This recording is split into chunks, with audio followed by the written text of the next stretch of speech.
Então, agora nós vamos ter a palestra com a Ana Paula Bismara. Ela é advogada, consultora em direito tributário, juíza do Tribunal de Impostos e Taxas do Estado de São Paulo, é mestre em direito tributário pela PUC, professora em cursos de graduação em direito, ciências contábeis e administração. É professora em cursos de pós-graduação em contabilidade e direito tributário, presidente da Comissão de Assuntos Tributários da 24ª subseção da OAB São Paulo. Bem-vinda, Ana Paula.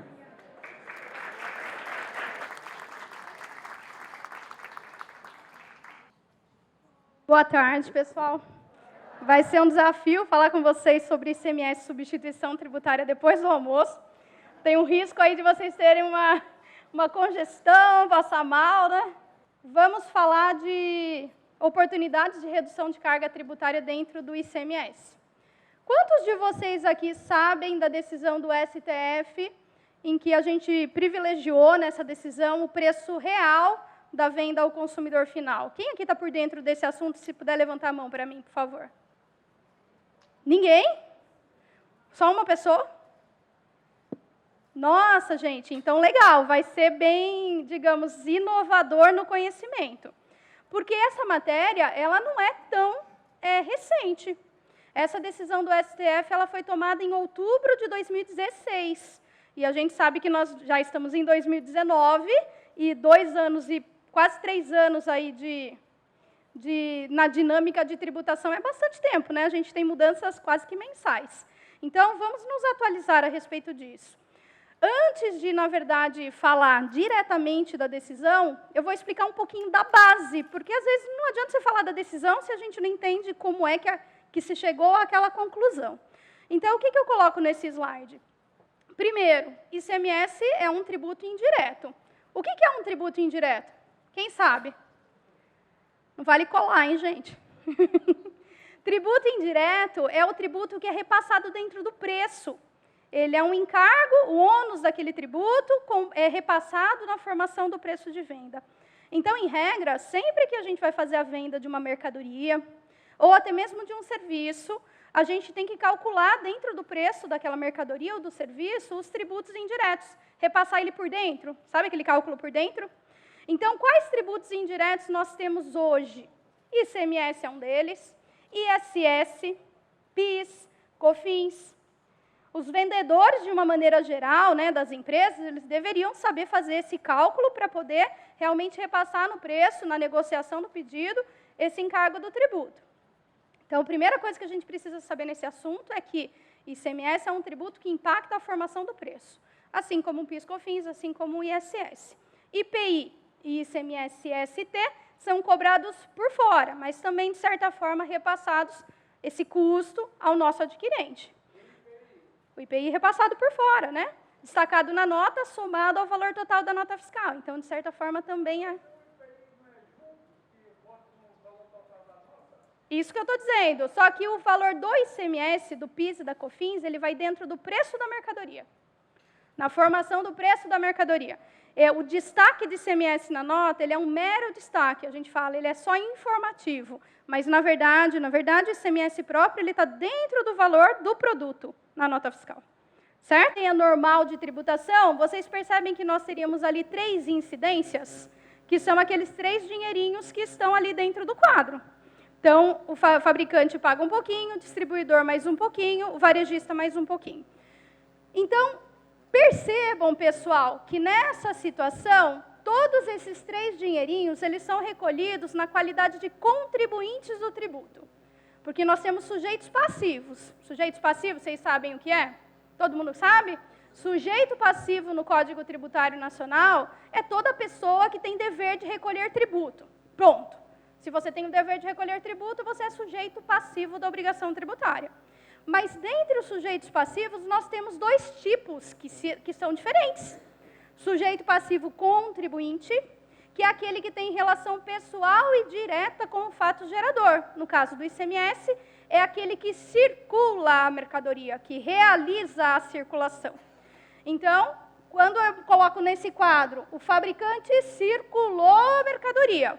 Aquele primeiro dinheirinho, ele é o ICMS recolhido em nome próprio, Por quê? Porque ele está recolhendo na qualidade de contribuinte, sujeito passivo do tipo contribuinte, porque ele realizou de maneira pessoal e direta aquela fase de circulação. Entenderam isso? Nós temos também um segundo tipo de sujeito passivo, que é o sujeito passivo responsável tributário. O responsável tributário não realiza o fato gerador. Não realiza. Mas ele é obrigado a pagar o tributo. Por quê? Porque a lei manda. Então, mesmo que ele não circule mercadoria, ele paga ICMS. Por quê? Porque ali, o que faz com que ele tenha a obrigação de recolher, não é o fato dele realizar aquela circulação, e sim a lei impor a ele essa obrigação. Estão entendendo? E ficou bem clara essa distinção? Porque para o ICMS-ST, isso é muito importante. Tá? Então, vamos lá. Vamos pensar se a gente tivesse num regime cumulativo. A gente sabe que ICMS é não cumulativo sempre. Para PIS/COFINS nós temos, né? Cumulativo e não cumulativo. Mas vamos imaginar um tributo cumulativo. O que a gente teria? O fabricante vendeu para o distribuidor. Eu coloco para vocês ali, valor da mercadoria R$1.000, tributou 18%. Imaginemos uma cadeia de circulação, pessoal, sem margem. Sem margem. Eu estou comprando e vou vender pelo mesmo preço, pelo mesmo custo. Ok? Então, acompanhem comigo. O distribuidor, se ele é de um regime cumulativo, né? A gente sabe que para o ICMS não tem cumulatividade, é tudo não cumulativo. Mas vamos imaginar, estou fazendo uma reflexão. O distribuidor, se ele é do regime cumulativo, o que acontece? Ele tem um custo de aquisição. Aliás, desculpe, eu fui aqui, desculpa, aqui, isso. Então, aqui, sem créditos, né? Então, ele tem um custo de aquisição de 1.000, ele repassa o ICMS no preço novamente e tributa. Vocês concordam que aqui, ó, o segundo distribuidor, ele não está pagando R$ 219,51 ali? Vocês concordam que dentro do preço de venda, R$ 1.219,51, nós tributamos 2 vezes R$1.000? Porque nós tributamos os R$1.000 do custo de aquisição no fabricante e no distribuidor, aqueles R$1.000 estão sendo tributados novamente? Percebem isso? E nós não agregamos margem.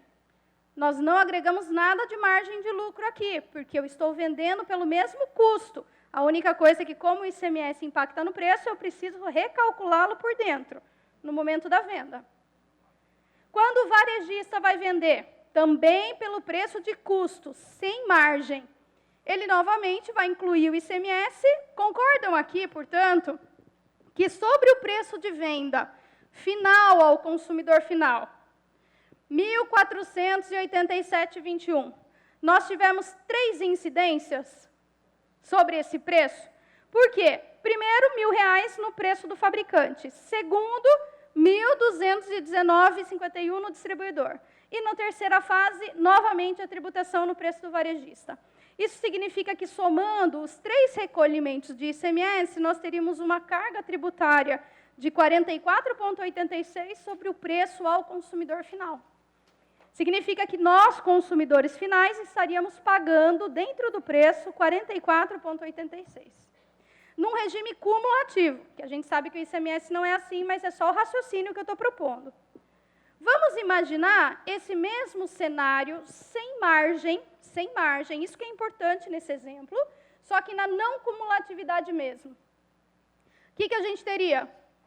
O distribuidor com crédito. Então, estão vendo que o custo de aquisição, 820, porque o custo é o quê? Preço de aquisição menos tributos recuperáveis. Aqui eu estou falando só do ICMS. Ignorei o PIS/COFINS para não ficar muito tumultuado o exemplo. Preço de venda, o que é? Recompus 18% na base, vou tributar 18%, então eu tenho um crédito de 18%, um débito de 18%, qual que é o meu ICMS a recolher? 0. A mesma coisa acontece no varejista, percebem? Porque a gente não colocou margem. O que eu fiz nesse exemplo? Eu isolei uma única operação. Eu sei que no dia a dia de apuração do tributo, a gente tem inúmeras distorções à não cumulatividade, não é? Isenções, redução de base, comprei interestadual, tomo crédito de 12, vendo com benefício, não pago, enfim. Não vamos levar isso para uma cadeia completa de tributação. Estou isolando, que nem se eu tivesse pego uma operação e colocado no microscópio. Só para a gente chegar à seguinte conclusão. E daí eu quero que vocês vejam se vocês concordam comigo. Na não cumulatividade, pessoal, nós tributamos só a parcela de preço que eu agrego ao produto. Ó, vamos lá. Então é o seguinte, ó, vamos lá. Nesse exemplo que eu estou dando, é um exemplo que primeiro, vamos só para a gente evoluir, né? Que nós estamos assim com o nosso tempo super engessado, e se a gente não conseguir evoluir, provavelmente vocês vão perder conteúdo, que seria interessante. Então vamos evoluir. A gente comprou por R$1.000, tomei o crédito de 180, custo de aquisição 820. Crédito lançado na apuração lá, né? Escrita fiscal. Crédito sobre entradas. Vou vender a mercadoria sem margem. O que eu faço? Parto do meu custo, 820. Volto à base, né? Coloco na base dividido por 0,82, chegou ao quê? 1.000. Multiplico por 18, que é o nosso ICMS sobre a saída, débito de 180. Qual que é o meu saldo de ICMS a recolher? 0. Todo mundo compreenderam isso? Sim? E a mesma coisa acontece no varejista. Então, eu nem vou explicar de novo, porque o raciocínio é o mesmo. O que eu quero que vocês concluam comigo aqui é que, na não cumulatividade, o propósito é tributar a margem de valor que eu agrego ao produto na minha fase.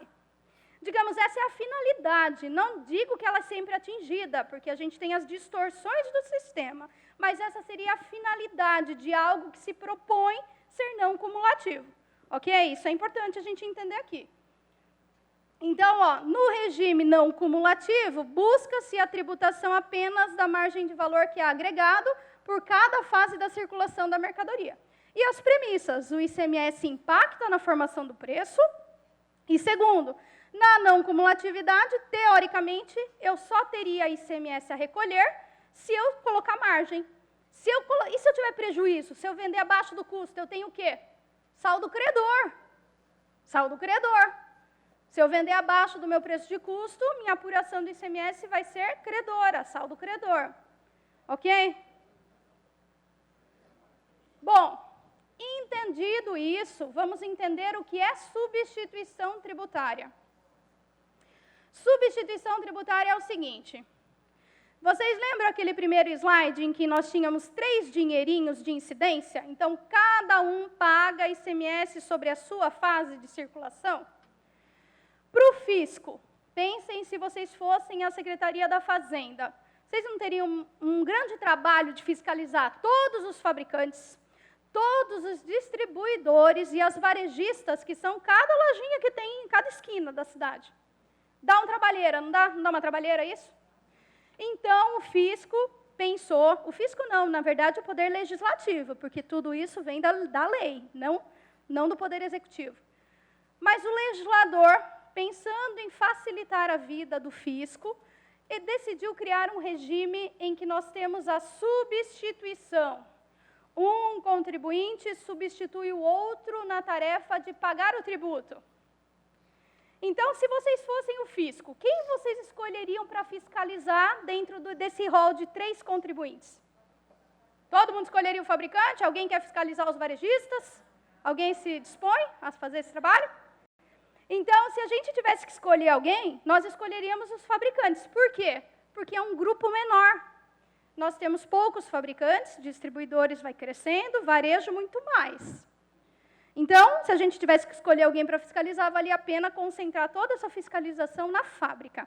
Então, a gente teve, claro, permissão constitucional para criar o regime de substituição tributária. O ICMS, dentre todos os tributos que nós temos, ele é o tributo com maior previsão constitucional. O ICMS ele é desenhado com minúcias dentro da Constituição. E nós temos autorização na Constituição para se criar esse regime de substituição, que foi realmente implementado na Lei Complementar Candir, né, na 87 e 96. Então, bom, decidimos que vamos concentrar tudo no fabricante. Está decidido. A segunda pergunta que veio foi qual? como.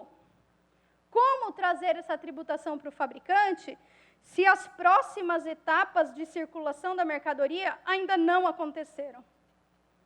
Porque quando a gente tem a circulação da mercadoria saindo do fabricante, vocês concordam? A operação de venda do distribuidor não aconteceu ainda.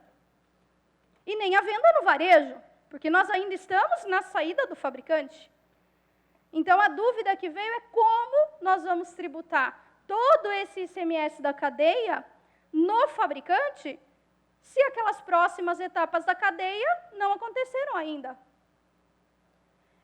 E vocês concordaram comigo que o ICMS impacta na formação do preço, não impacta? Então, saber o preço no varejo, no distribuidor, não seria importante? Seria, porque, afinal de contas, seria isso a parcela tributável. Então, o desafio que surgiu é como é que nós vamos fazer para recolher tudo aquilo no início se eu ainda não tenho o valor de venda do distribuidor. Porque essa venda não aconteceu. Se eu ainda não tenho o valor de venda dentro do varejo. Importante só a gente fixar o seguinte, na substituição tributária, quem trabalha aqui com o ICMS-ST? Já aumentou um pouquinho mais. Então, na substituição tributária, nós não recolhemos 2 guias? Sim? Por quê? A gente tem um recolhimento que nós fazemos em nome próprio, não é isso? Que é o RPA, né? Que é o regime periódico de apuração.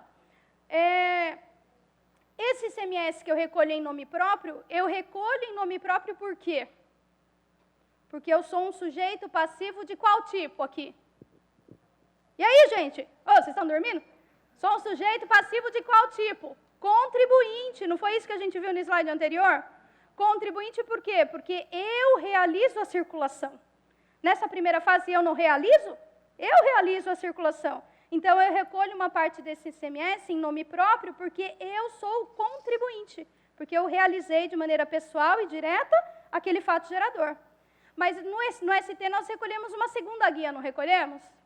E essa segunda guia, eu recolho na qualidade de que tipo de sujeito passivo? Responsável tributário. Porque a saída do distribuidor para o varejista, eu realizo? Eu pego a mercadoria lá e eu faço essa saída? Faço? Não, né, gente? Não faço. Então, eu não tenho relação pessoal e direta com esses fatos. Circular a mercadoria no distribuidor, a circulação do varejista, eu, fabricante, não tenho relação pessoal e direta com esses fatos. Mas eu não tenho que recolher o tributo no início? Então, a parcela de ICMS-ST que eu recolho no início, eu recolho na qualidade de responsável tributária. Eu não sou contribuinte do imposto ali. Eu sou responsável tributária, que é outro tipo de sujeição passiva. E isso tem muito, muito reflexo, inclusive na esfera criminal. Vocês sabiam, né? Porque se eu tiver que escolher entre recolher o ICMS próprio ou o ST, recolho o ST. Porque a parcela de ST que você cobra do seu cliente e você não paga para o Estado, você está cometendo um crime, né? De apropriação indébita. Por quê? Porque esse tributo não é seu. Então, se você tem o dinheiro porque você cobrou do seu cliente e você não repassa isso ao Estado, você está cometendo não só uma infração tributária, deixar de recolher tributo, mas também está cometendo uma infração criminal, né? Um tipo penal. Agora, o ICMS próprio não, porque ele é meu, digamos, né? Digamos, faz parte da minha atividade empresarial. Então, a gente tem ali umas relativizações do tipo, minha empresa está muito mal, hipossuficiente financeiramente, então eu tive que escolher pagar a folha de pagamento ou o tributo. Esse argumento vale para o ICMS próprio, para o ICMS-ST não vale. Ok? Então, nossa responsabilidade dentro do recolhimento do ICMS-ST, ela é maior do que do nosso ICMS próprio, principalmente pelos reflexos na esfera criminal. Ok? Tudo bem? E daí, na substituição tributária, nós temos o quê? A vinda daqueles 2 dinheirinhos para o início da fase. Estão vendo ali no desenho? O desenho é didático, é compreensível ali? O que eu fiz? Trouxe os 2 dinheirinhos que seriam incidentes nas próximas cadeias para incidência imediata na saída do fabricante. Aqui, pessoal, a gente tem que observar que depois o distribuidor não vai mais pagar, não é? Se o distribuidor compra para revender, ele recebe a mercadoria sem crédito, porque vai fazer depois a saída sem débito. No varejista é a mesma coisa, não é? Entra sem crédito, vai sair sem débito, não é isso? Importantíssimo, vou fazer uma pergunta para vocês e eu quero que vocês reflitam sobre isso. Quantos de vocês, nos seus clientes ou nas suas empresas, perguntam para os seus clientes, na hora de fazer a venda, o que eles vão fazer com a mercadoria? Antes de vender. Veja, estou lá fazendo o pedido, vou digitar a nota fiscal de venda, eu tenho que perguntar para o meu cliente o que ele vai fazer, qual é a destinação da mercadoria nesse meu cliente. Por quê, gente? A resposta dele não vai influenciar a minha tributação? Vai ou não vai? Se eu não pergunto, vocês concordam comigo que eu posso estar tributando errado? E essa resposta do meu cliente, ela tem que ser documentada, porque se ela vai afetar a minha tributação, eu tenho que justificar porque eu optei por tributar daquela maneira. Então, se vocês não têm essa norma de compliance dentro da empresa que você trabalha, dos seus clientes, minha sugestão é, implementem isso como regra obrigatória. Na hora em que o seu cliente vai fazer o seu pedido, né, de venda, vai fazer o pedido de compra com você, ele deve ser obrigado a declarar para você a destinação do produto dentro da empresa dele. Vamos pensar só um pouquinho sobre isso. Nós temos 4 respostas possíveis. A primeira resposta que o meu cliente pode me dar. Estou comprando, Ana, vamos imaginar um plástico, aquele polipropileno, certo? Vamos imaginar que o meu cliente me responda, Ana, eu estou comprando o polipropileno, esse plástico, para industrializar, porque eu vou fazer uma caneta. Isso impacta a minha tributação? Impacta. Por quê? Se ele me responder que vai industrializar o polipropileno, eu vou aplicar ST? Não. E outra coisa, o valor da base de cálculo do ICMS próprio vai ser o valor da operação, puro e simples. Segundo cenário que a gente pode ter, o meu destinatário me responde que ele vai revender a mercadoria. Então, eu estou pressupondo que ele vai comprar polipropileno e vai revender polipropileno, do mesmo jeitinho que ele comprou. Nessa situação, qual é o reflexo? Talvez a gente tenha ST. Talvez por quê? Porque tem que ver se está na lista de mercadorias submetidas à substituição tributária. Se estiver na lista, vai ter incidência do ICMS-ST. Valor da base de cálculo na operação própria é o valor do produto puro e simples. Base de cálculo do ICMS-ST com o IPI. O IPI não entra no cálculo do ICMS próprio, mas entra no cálculo do ICMS-ST, na base de cálculo do ICMS-ST. Terceiro cenário que a gente pode ter. Meu cliente me responde que ele vai comprar para uso e consumo. Conhecem uso e consumo? 1556, né? Se ele me responde que ele vai comprar para uso e consumo, eu vou tributar ST na nota? Não, gente. Porque nós não vimos que o ST é a parcela de ICMS que seria pago pelos próximos da cadeia de circulação? Quando eu vendo para o consumo final, essas cadeias da circulação acontecerão? Não, porque vai parar ali. Então, não tem incidência de ICMS-ST quando o meu cliente me responde que ele está comprando para consumo final. Uso e consumo é o quê? Consumo final no adquirente. Só que daí a base de cálculo do ICMS próprio muda. Quando eu estou vendendo para um consumidor final, o IPI tem que ir para a base do ICMS próprio. Tem muita gente que esquece dessa regrinha, mas essa regrinha está lá na lei, podem procurar que vocês vão achar. Quando o meu cliente responde que está adquirindo para consumo final, se eu sou fabricante, portanto, alta probabilidade de incidência de IPI, não é? Só se for IPI 0, mas se não, teria IPI. E o IPI tem que ser levado na base do ICMS próprio, para daí sim a gente calcular os 18%. E o quarto cenário que a gente pode ter é ele me responder que está comprando para ativo imobilizado. Que o cenário daí seria idêntico ao uso e consumo. Por quê? é a última saída do produto, não vai incidir ST, só que o IPI tem que ser levado na base de cálculo do ICMS. Então, percebam, gente, que se nós não temos dentro da nossa empresa uma política de perguntar ao nosso cliente o que ele vai fazer com a mercadoria, nós temos uma grande chance de estar errando ali na tributação. Certo? Essa é a primeira dica que eu dou. Vamos pensar aqui nesse regime. Então, eu até coloco para vocês aqui, estão vendo? Ó, atenção, o ICMS-ST não é aplicável nos destinos à industrialização, uso e consumo e ativo imobilizado. Isso vale não só para o que a gente vende, para o que a gente faz saída. Não vale também para as minhas compras? Vale ou não vale? Quanta empresa industrial, fabricante, compra com ST na compra? Está comprando insumo, o fabricante do insumo faz tributação do ST, o custo da empresa não está alto? Super majorado, porque está pagando ICMS-ST para o fabricante do insumo? E deveria ter incidência de ST nessa operação? Não. E daí nós, lá do fiscal, estamos passando um sufoco para poder fazer com que a empresa pague menos tributo, e sob o aspecto comercial, ela está comprando mal. Não está comprando mal? Ou não está orientando o fabricante do insumo a respeito da correta tributação na compra. Porque essa mesma dúvida que vocês estão tendo aqui, né, esse insight de perceber a importância dessas perguntinhas no pedido de venda, vocês concordam que as outras empresas também vivenciam essa dificuldade? Então, se vocês não fazem essa pergunta para o cliente, vocês concordam que os fornecedores, existe uma grande chance dele também não fazer certo? Por quê? Porque ele também não pergunta?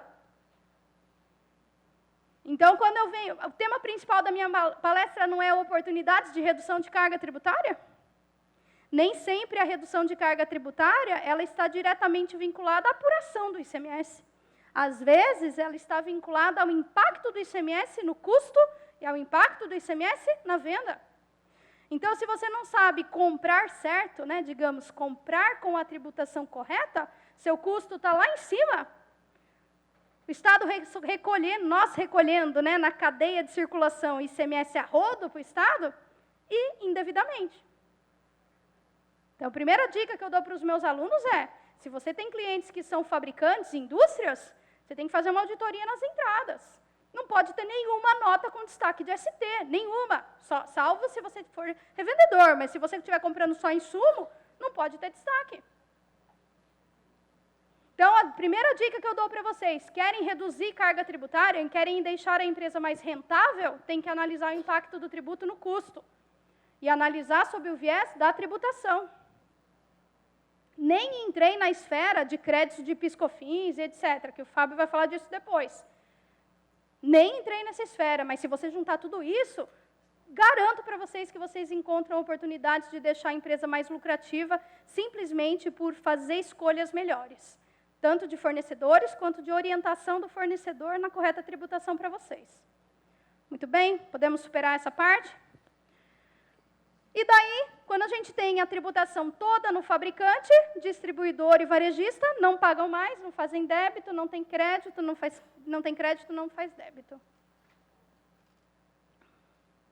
Pois bem, para criar substituição tributária, o que foi o nosso desafio?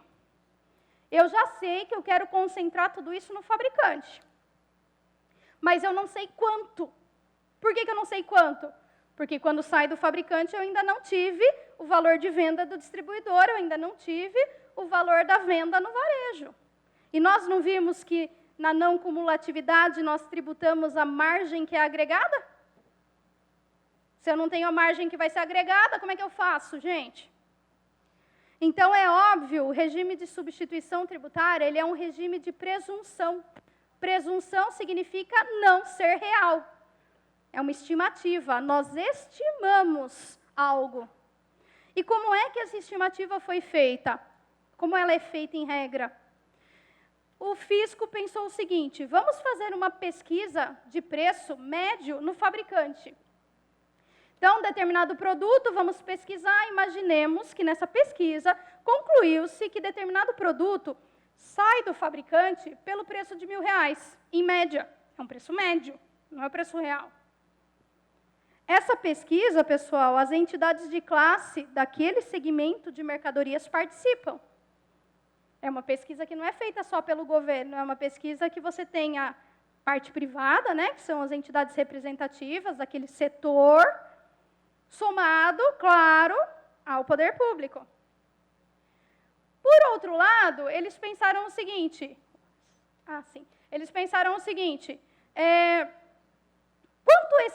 por quanto esse produto chega ao consumidor final? Daí eles foram aonde? Nas lojinhas, aonde nós, consumidores finais, compramos aquela mercadoria. Vamos imaginar que, nesse exemplo que eu estou dando, essa mercadoria chegou à lojinha, lá no varejo, por R$ 1.500. Estão comigo aqui? Vamos imaginar agora uma venda dessa mercadoria. Quando o fabricante vendi por R$ 1.000. Todos vocês concordam comigo que esse primeiro dinheirinho ali de cima, ele vai incidir sobre os 1.000? Sim ou não? Então, ele está recolhendo esse primeiro dinheirinho na qualidade de contribuinte. Por quê? Porque ele está vendendo por 1.000, fazendo a circulação por 1.000. Daí eu pergunto para vocês, quanto falta para a gente tributar, para que a gente tribute todo o ICMS da cadeia? 500. 500 é quanto do meu preço original do fabricante? Da onde nasceu o MVA? Disso. A margem de valor agregado, aquele percentual que a gente tem na lei, não é? Que a gente vai lá na lei, tudo picadinho, nunca 50, né? É 44, 38 e tudo picadinho. Da onde surgiu aquilo? Surgiu dessa pesquisa de preços. Ou seja, aquela margem, nós entendemos que é a parcela de acréscimo que nós teremos ao longo da circulação da mercadoria até que ele chegue ao consumidor final. Por isso que não faz sentido tributar ST quando nós estamos vendendo para uso e consumo, gente. Porque essa margem vai existir? Não. Então faz sentido que eu tribute sobre ela? Não, porque não vai ter a saída subsequente. Estão entendendo? Daí a lei vem, publica o percentual de MVA para a mercadoria e dali para frente aquilo fica fixo. Não é isso? Então, vocês percebam que a gente estabeleceu uma presunção. Nós presumimos que determinada mercadoria sai do fabricante com um preço X e chega ao consumidor final com 50% a mais em relação àquele preço X. Tudo bem?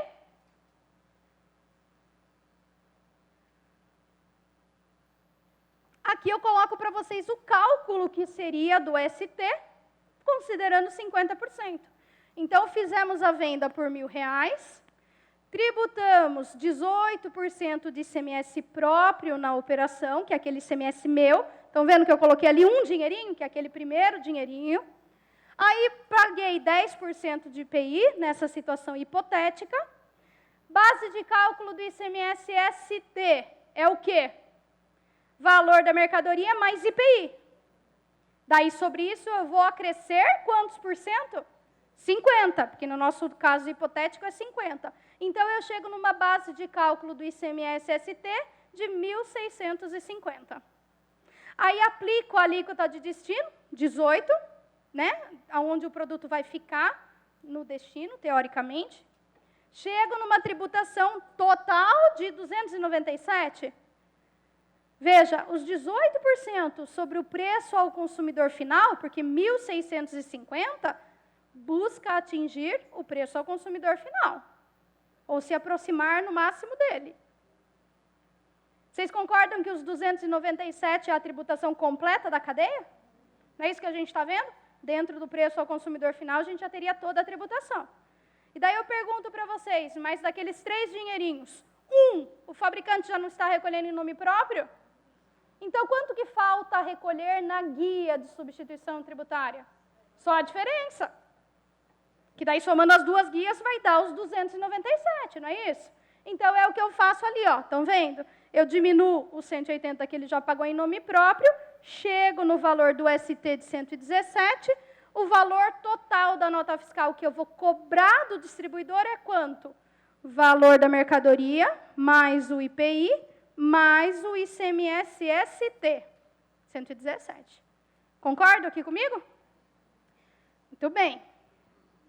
Então, aqui, guardem essa informação. No nosso exemplo, qual que é a base base de cálculo do ICMS-ST? 1.650. Então, nós estamos de maneira presumida, entendendo que aquele produto chegará ao cliente final, ao consumidor final, por 1.650, ok? Guardem essa informação. Aí, gente, nós tivemos a decisão recente do STF, não tão recente, porque ela é de outubro de 2016, em que o STF disse o seguinte, ele mudou o entendimento, tá? Foi uma mudança de entendimento, ele não pensava assim até então. Vamos entender a história. Até 15 de outubro de 2016, o que o STF dizia? Ele dizia o seguinte, fisco, você escolheu tributar na presunção, né? Nós já percebemos que a substituição tributária tributa na presunção, não é isso? O STF dizia o seguinte, você escolheu tributar na presunção, então o que vale é a presunção. Esquece o que acontece na realidade mesmo. Por quê? Porque a presunção vai prevalecer em relação ao preço real. Acontece que em 16 de outubro de 2016, o STF mudou o entendimento. E hoje, o que vale? O preço efetivo da venda no varejo. Isso prevalece. Então, na decisão do STF, que eu vou mencionar no próximo slide, o STF diz o seguinte, se o preço de venda efetivo no varejo for inferior àquela base de cálculo do ICMS-ST, que no nosso exemplo foi quanto mesmo? 1.650, se o preço na lojinha for inferior a 1.650, eu tenho direito a restituir o ICMS-ST que eu paguei a mais. Ó, que decisão inovadora e boa para a gente, né? Boa para os contribuintes. Boa mais ou menos, porque eu vou dizer mais ou menos. Porque e se eu paguei menos? E se eu paguei sobre 1.650, mas o produto chegou na lojinha por 2.500? E daí? Eu não paguei menos ICMS do que deveria?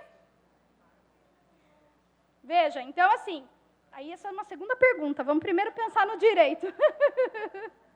Então veja, o que a decisão do STF inovou? Ela disse o seguinte, é importante sim saber o preço real da venda ao consumidor final, porque é esse o valor que tem que ser tributado. Se você tributa antecipadamente, de maneira estimada antes, é uma coisa, mas o que vale mesmo é o preço de venda ao consumidor final. Então, nasceu para a gente uma oportunidade de redução de carga tributária. E vou dizer por quê. Porque eu escuto muito dos alunos falando o seguinte, o MVA que a lei prevê, ele é muito superior à margem que a gente coloca. Porque a gente recolhe muito mais tributo do que deveria, não é isso? Agora a gente tem que colocar no papel para ver se é de verdade, ou a gente estava só de mimimi. E daí vamos pensar aqui num exemplo. Nesse caso, eu fiz uma hipótese ali. Imaginemos que saiu do fabricante por 1.000, o distribuidor vendeu por 1.300 e depois o varejista vendeu por 1.500. Então, chegou o preço efetivo ao consumidor final, 1.500. Mas quanto que eu tinha pago lá, na etapa do fabricante? Sobre 1.650. Então, recalculando o tributo, tá vendo o que eu fiz ali? Ó? Mudei na mão, dei uma marretada, coloquei 1.500 ali, na base de cálculo, e calculei de novo o ST. Então, o que a gente percebe aqui? Ó? Eu não recolhi o ST de 117 lá no início? Se eu tivesse recolhido sobre 1.500, eu teria recolhido só 90. Então, quanto que eu recolhi a mais? 27. Então, nessa operação, eu teria R$ 27,00 de ICMS-ST a restituir. Isso está vigente, porque essa decisão do STF, ela foi dada em sede de repercussão geral, que significa se aplica para todo mundo. Ok, gente? Entenderam isso? Eu quero aproveitar a oportunidade para lembrá-los que tem também uma outra hipótese onde a gente não vai pagar o ST. Ou eu tenho direito a restituir. Quem lembra uma hipótese em que eu tenho direito de restituir o ST? Ninguém lembra? Não, é uma situação de tributação na saída. Vamos imaginar, comprei com ST, sou o distribuidor. Então, tinha que incidir ST mesmo. Comprei, não faço crédito, quando vou vender. Em vez de vender dentro do estado, que seria com, né, sem débito, eu vendo interestadual com um estado que não tem protocolo. Eu não vou ter que tributar o ICMS próprio interestadual? Vou ou não vou? Se eu vou tributar na saída, nasce um direito a crédito do quê?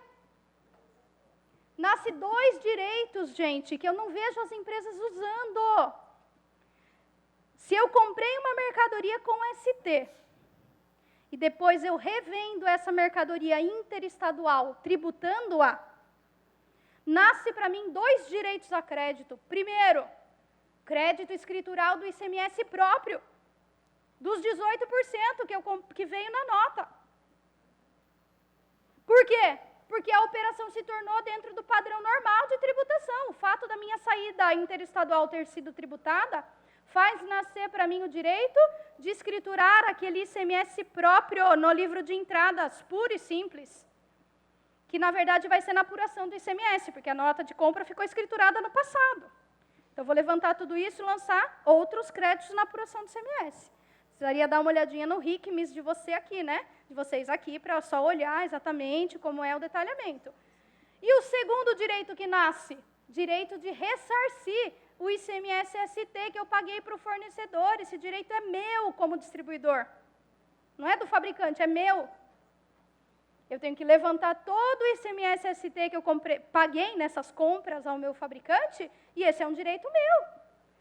Lá em São Paulo, a gente tem uma portaria que disciplina um layout de arquivo magnético que precisa ser entregue pelo contribuinte para poder, digamos, homologar esse valor. Aqui vocês devem ter algo semelhante. Então, marquem aí, já dei 4 dicas para vocês de redução de carga, não dei? Vamos lembrar? A primeira dica, revisar a formação de custo. Portanto, revisar a formação de custo pressupõe ver se o meu fornecedor está tributando certo para mim. E, claro, revisar o meu preço de venda, para ver se eu estou repassando dentro do meu preço de venda todo o tributo indireto que eu tenho. Essa é a primeira dica. Segunda dica, verificar se e aqui é para o varejista que vale, né? Para o varejista que vale essa dica. Porque eu preciso saber, eu tenho que provar o preço de venda ao consumidor final. Como é que eu faço essa prova? Com a nota de venda ao consumidor final. E eu preciso ter acesso à base de cálculo que foi utilizada para calcular o ST, que deveria vir na nota. Porque a base de cálculo do ICMS-ST ela é uma informação constante nos dados adicionais da nota. Se ela não vem, eu teria que pedir, nem que fosse uma carta de correção eletrônica do DANF.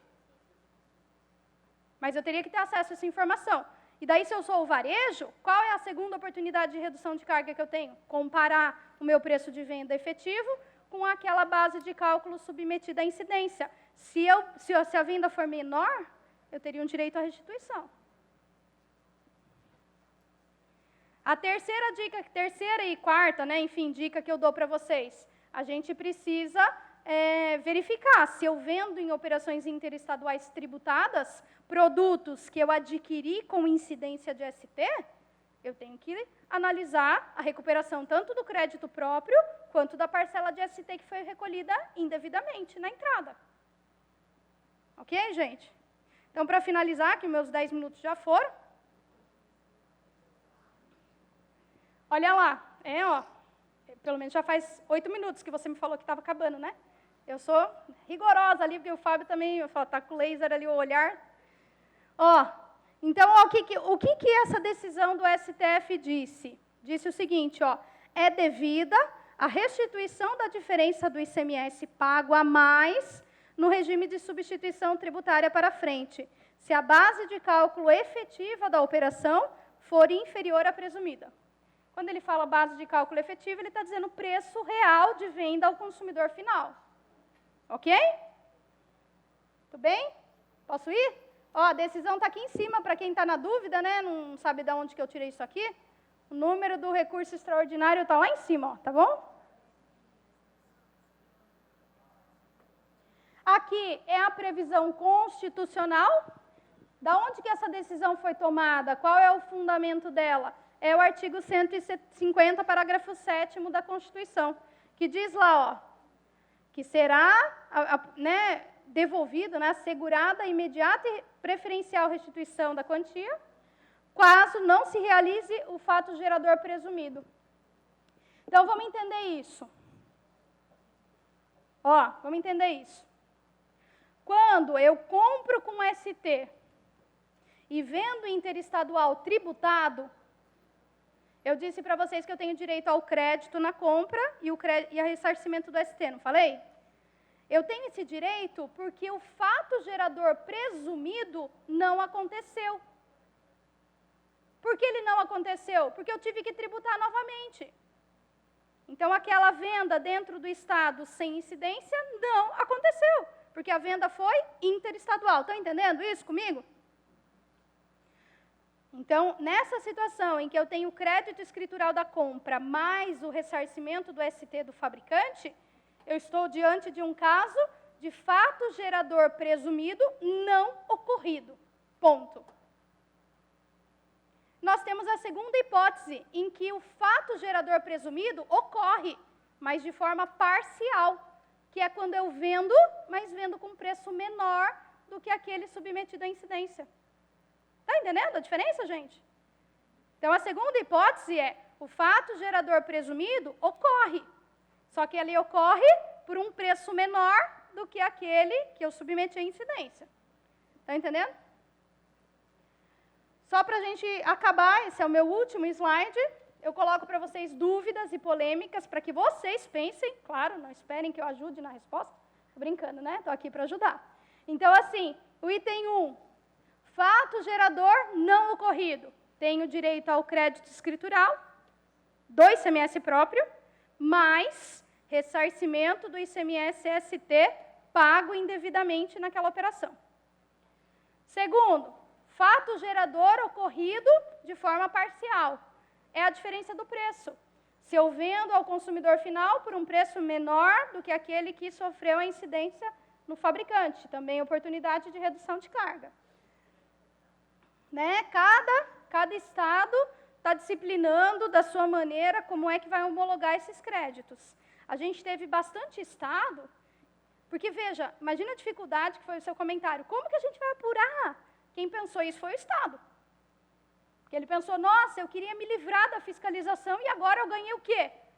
Um monte de fiscalização. E o pior, sobre dados do passado. Sem controle, porque não tem um arquivo magnético já prévio para isso. Então, a verdade é que nós temos hoje estados desistindo da substituição tributária. Por que desistindo?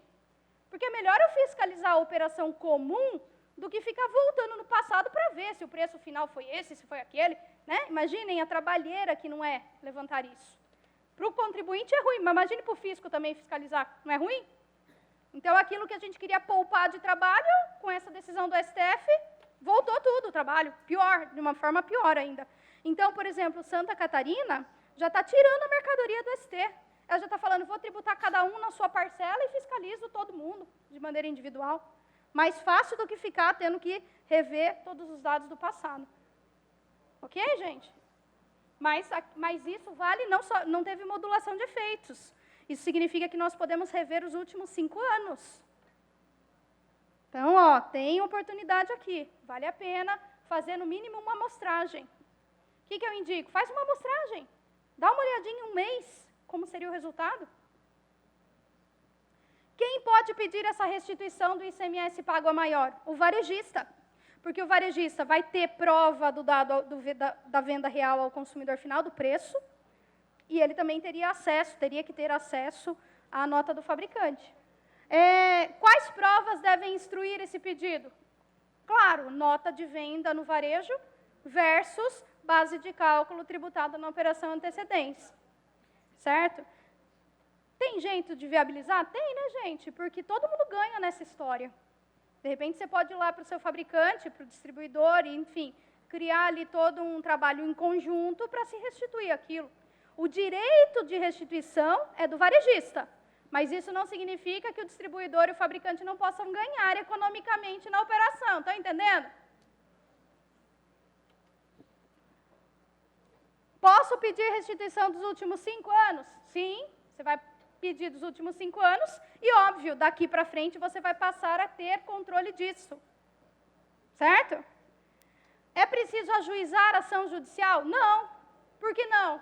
Porque nós já temos uma decisão final do STF com repercussão geral. Então, salvo se o Estado criar algum problema, o que eu digo, criar algum problema? Não te devolver nunca o dinheiro. Eu diria para você que você não precisa entrar com a ação. Agora, se ele não te devolver, não analisar o seu pedido, enfim, ficar tudo aquilo parado, aí eu recomendo, entre com uma ação judicial para você obrigar o Estado a analisar o seu pedido. Esse negócio de demorar 5 anos para analisar o pedido não existe. A gente já tem meios hoje no Poder Judiciário de obrigar o Estado a analisar o pedido do contribuinte. E, por fim, o ICMS-ST pago a menor. E se for aquela outra circunstância? Eu tributei sobre 1.650, mas, de verdade, o produto chegou ao consumidor final por 1.800. Eu paguei menos ICMS do que eu deveria, não paguei? Daí o Estado vai querer tributar essa diferença. Então, o que eu recomendo? Tem que fazer uma análise da operação completa da empresa. Porque lá no Estado de São Paulo, lá na Secretaria da Fazenda, vem os contribuintes pedindo a restituição só da parte que interessa. Entendeu? Então, das 10 notas que emitiu, pede só de 3, que é a parte que interessa. As outras 7, deixa para lá. E o fisco não vai aceitar dessa maneira. Pelo menos São Paulo não está aceitando. Não estou dizendo que está certo ou errado. Só estou dando uma dica. Vai pedir? Antes de pedir, analisa a operação por completo, até para você saber qual é o seu risco. Qual seria o seu risco, tá? Ok, gente? Bom, enfim, esse é a minha contribuição. Sei que foi mais rapidinho, né, para a gente não se alongar muito, mas, assim, eu não tenho problema nenhum, deixo o material com eles aqui, se eles quiserem compartilhar no e-mail de vocês, está tudo aí disponível. E quero, claro, convidá-los a fazer parte da BSSP, né? O que a gente vive aqui, né, o que eu expus aqui para vocês é meia hora do nosso final de semana falando de CMS. Então, vocês já podem imaginar que é uma overdose de CMS, né? A gente fala de CMS sexta, sábado, domingo de manhã, sábado à tarde, mas vocês voltam para o escritório segunda-feira, ó, energizados de CMS, na veia, né? Mas eu acho que, assim, o que eu costumo dizer? Uma pós-graduação, para ela ser boa de verdade, ela tem que mudar a sua vida na segunda-feira. Na segunda-feira, ela tem que mudar a sua vida. Então, eu até falo para os meus alunos, gente, sabe o que é o mais importante do nosso final de semana? É o que a gente vai combinar agora. E eu falo para eles, o nosso combinado mais importante do final de semana vai ser o checklist. E o que é o checklist? É o papel que você vai deixar na sua mão agora. Toda hora tem que estar na sua mão, na caneta, na sua frente. Porque o checklist são os insights que você vai ter. Eu vou falar para vocês, gente, vocês vendem para consumidor final? Vendo. Você tributa sobre o IPI? Ah, não sei. O que você vai fazer? Marcar no checklist. Conferir se os meus clientes estão tributando isso certo. E daí, sabe o que acontece no final de semana? Tem gente que vai com o checklist com 30 coisas anotadas para segunda-feira. Mas, para mim, isso é motivo de sucesso. Sabe por quê? Porque significa que aquela pessoa se transformou como profissional. E, com certeza, ela está oferecendo para o cliente dela um serviço melhor. E isso vem para ela, não é para a empresa, não. É ela que é profissional que vai ser reconhecida no futuro. Pode ter certeza. Arrumar os nossos erros na escrituração só nos acresce, não é demérito. Não é demérito, porque tributação não é fácil para ninguém, não tem ninguém que faz certo, até fiscal faz errado. Então, quem é que tem sucesso nessa carreira? Quem sempre se questiona, quem sempre se reavalia, quem sempre pensa novamente se está fazendo certo ou não. E o que uma pessoa que está estudando faz? O que faz? Ela está exatamente se questionando, está revisando se está fazendo certo.